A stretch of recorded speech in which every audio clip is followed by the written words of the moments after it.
It was Irish-American dollars that armed volunteers, printed newspapers, and kept the revolutionary movement alive. And it wasn't just the Rising. The years that followed saw Britain send in the Black and Tans, unleash martial law, and wage a brutal war to break the Irish will. Yet the worse the repression grew, the stronger the diaspora's support became. Henry Ford stood at the crossroads of this history. He was no ordinary Irish-American. He was one of the wealthiest men alive, a man whose factories reshaped the modern world. His blood tied him to Cork.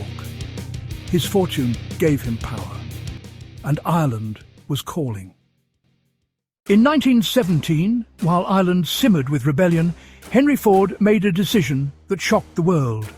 He built his first factory outside America, not in London, not in Paris, not in Berlin, but in Cork, Ireland, the land of his father, the land of famine and exile, the land still shackled by Britain.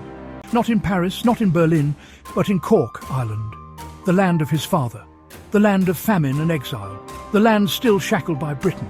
It was called Henry Ford and Son Limited. Officially, it was for tractors, the Fordson, the machine meant to free farmers from the tyranny of the plough. But in Cork, it meant something more. It meant jobs. It meant industry. It meant pride in a city where poverty and emigration had stolen generations. By 1919, the factory roared to life, spitting out tractors by the thousands. Soon, Cork's factory would employ over 7,000 men in a city of barely 80,000 souls. It wasn't just a plant, it was a lifeline. For every job in Ford, 3 or 4 more were created in Cork. Entire families ate, survived and stayed in Ireland because Henry Ford built there. And make no mistake, it was not the easy choice.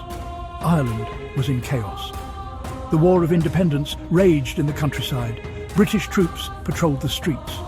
By any cold calculation, Cork was the last place to build a factory.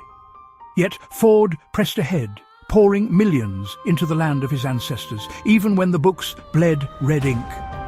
When the Black and Tans set fire to homes in Cork, many feared Ford's new factory would be next.